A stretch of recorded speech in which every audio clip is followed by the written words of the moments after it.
Assalamualaikum warahmatullahi wabarakatuh.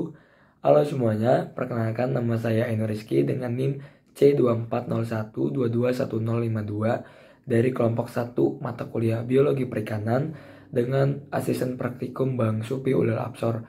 Pada kesempatan kali ini, saya akan membahas ataupun sedikit mereview terkait materi yang sudah saya pelajari ataupun yang sudah saya dapatkan pada saat kegiatan praktikum kemarin.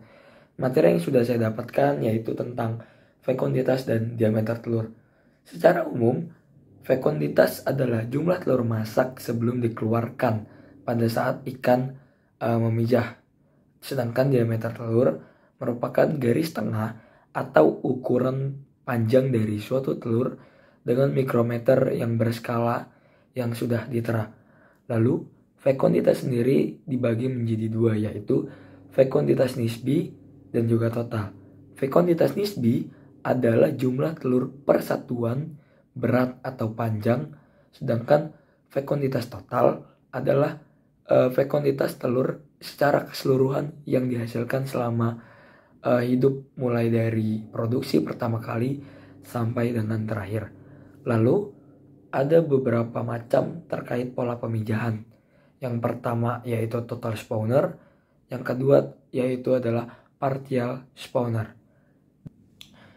Kemudian fekonditas dan diameter yang diamati berasal dari ikan yang mencapai tahap perkembangan yang sudah matang. Informasi dari TKG matang berguna untuk mengetahui tahap perkembangan gonad itu sendiri, serta mengetahui pola pemijahan ikan. Selain itu, proses atau kebiasaan pemijahan ikan juga dipengaruhi oleh kondisi lingkungan.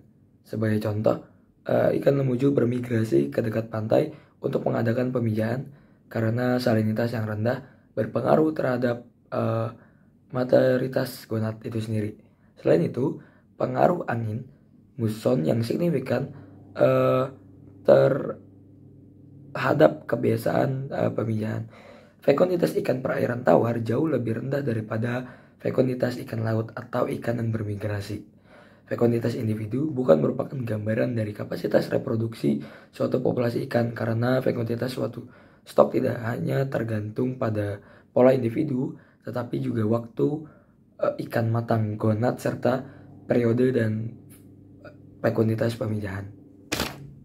Dan berikutnya saya akan membahas terkait prosedur kerja dan juga alat bahan yang saya gunakan pada saat praktikum fekonditas dan diameter telur. Alat dan bahan yang perlu disiapkan adalah yang pertama merupakan mikroskop, berikutnya timbangan digital, kain lap atau tisu, kamera digital, cawan Petri, kertas label, dan spidol permanen. Berikutnya ada botol sampel, trash bag, alat bedah, formalin 10%, dan gelas ukur. Lalu masuk ke prosedur kerja. Prosedur kerja yang pertama adalah siapkan gonad betina yang sudah matang. Lalu gonad tersebut dibagi menjadi 3, yaitu ada anterior, middle, dan juga posterior. Kemudian setiap subgonad yang sudah dipotong itu diburai gonadnya di atas cawan Petri yang telah terdapat aquades. Kemudian setiap subgonad itu dianalisis melalui mikroskop di atas kaca preparat. Kemudian sebelum masuk ke analisis mikroskop, subgonad tersebut dituangkan ataupun dimasukkan ke pipet gonad yang sudah ditaruh di atas kaca preparat. Kemudian subgonad tersebut dianalisis setiap 50 butir telurnya dan dihitung per diameternya.